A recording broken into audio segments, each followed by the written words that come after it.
All it takes is one flight. We'd be in the Okay, so I just checked into this Tokyo hotel, and let me give you a quick room tour. Okay, so over here we have the bed, and then a little desk area here, and a couch and a table. And then on this side, TV. We go down this hallway and we can see the bathroom right here. And last but not least, we have this really great city view out our window of Tokyo. So one thing I noticed about single hotel rooms in Tokyo versus a place like New York City is that the hotel rooms here are much smaller. This place is only like 180 square feet, but they're also much more affordable. This place goes for like 130 a night, whereas in New York this would have been like well above 300, I think. Anyway, it's my first time in Tokyo and my first time solo traveling internationally, so let's go check out the city.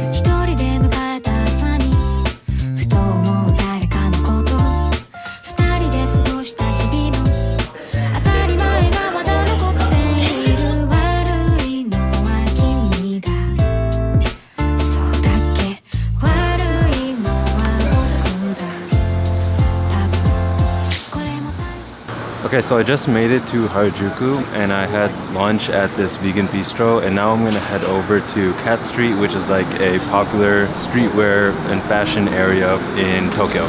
But you've been so out of touch, that about you way too much. Over thinking us. You've been so out of touch, you couldn't have my love. But you've been so out of touch, that about you way too much.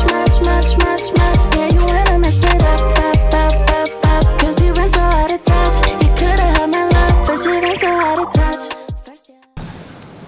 Okay, so I just finished up at Cat Street and I wanted to show off what I got. A streetwear store called Journal Standard, and from there I got a pair of curved Japanese jeans. Okay, the third thing is just this t-shirt, which is from this brand called Rude Gallery, which is like a streetwear brand inspired by music.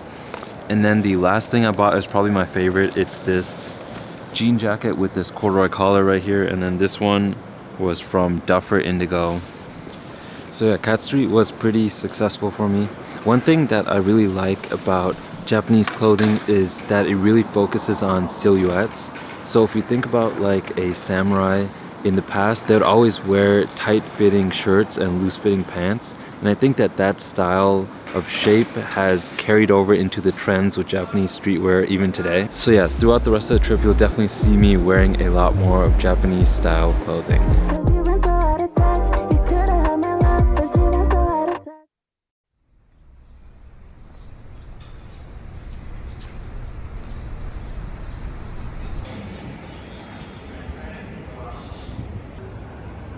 Okay, good morning. My wallet is definitely hurting from my excursions on Cat Street yesterday. So for the next couple days, I'm going to try to do more wholesome, less consumerist activities. And my first stop for today is going to be Shibuya. So I'm going to take the train over there. Day 2 in Tokyo. Let's go.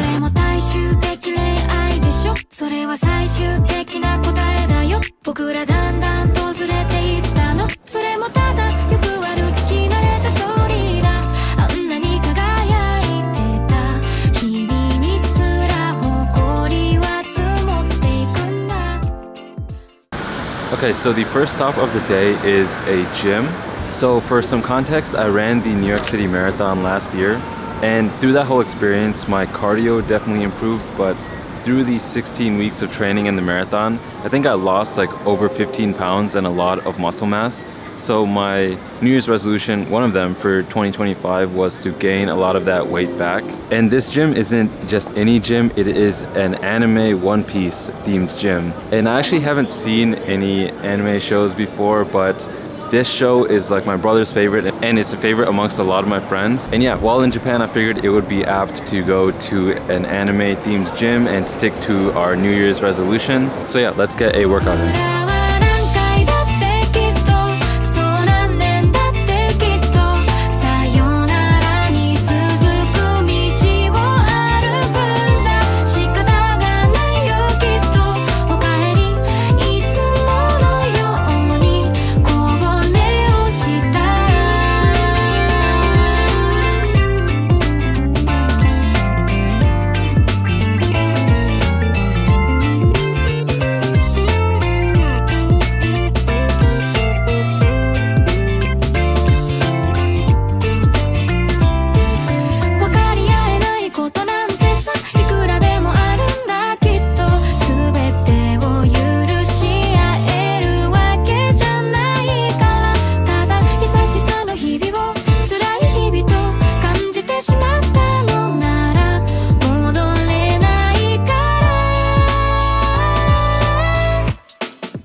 Okay, I just dropped off my bags and I came outside for a nighttime Tokyo adventure. And one of my main filmmaking inspirations from YouTube is Sam Colder. And I think one of the big things he pushes is the idea that the world is so vast and there's so much to experience, and it's just about going out and doing it. And I think growing up, for whatever reason, I always viewed travel as more of an inconvenience than an experience to be had. But I'm turning 26 this year, and I've had to really internalize the fact that I'm getting older and I'm gonna have less and less time to take big risks and experience things. So I decided to just send it on this Japan trip. And initially I was super nervous because it's my first time solo traveling internationally. But risk-taking has really paid off for me this year. I'm having a great time so far. It's been fascinating to see and be a part of a different culture in a different city entirely while on my own. And I brought my portrait lens out here, so I'm gonna experiment with some nighttime Tokyo cinematography, and I will see you guys tomorrow. I'm a couple hundred miles from Japan, and I was thinking I could fly to your hotel tonight, 'cause I can't get you off my mind.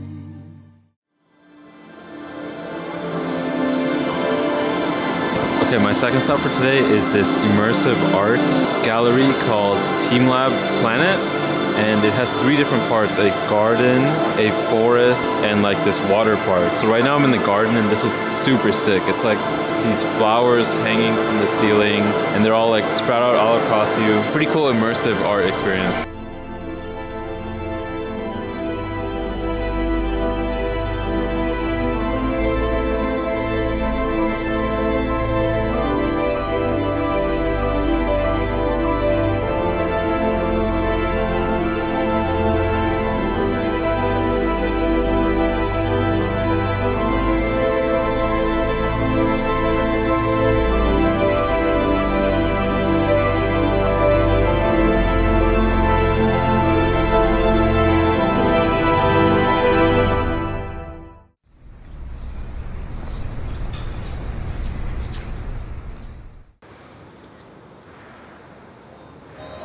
I make a date for golf, and you can bet your life it rains. I try to give a party, but the guy upstairs complains. I guess I'll go through life just catching colds and missing trains. Everything happens to me. I never miss a thing. I've had the measles and the mumps, and every time... Okay, I couldn't record in there, but that library was actually incredible. They had the live replica of his study where he wrote all of his books, and they also had a jazz room that had all of the different types of records that he used to listen to because he was really inspired by jazz. Also, his work has inspired a lot of plays and movies, and they had the replicas from all of those sets as well. And this kind of stuff makes me think a lot about legacy. I personally really respect Murakami because he was able to leverage his imagination and his interests to create something that's truly lasting. And I hope I get the opportunity to do something even like 1% of what he has done for the world one day. Oh, and I also bought this cat pin because cats are a common motif in a lot of his different works. But yeah, really happy that I came and checked this out. In the air, I've telegraphed and phoned, sent an airmail special too. Your answer was goodbye. There was even postage due.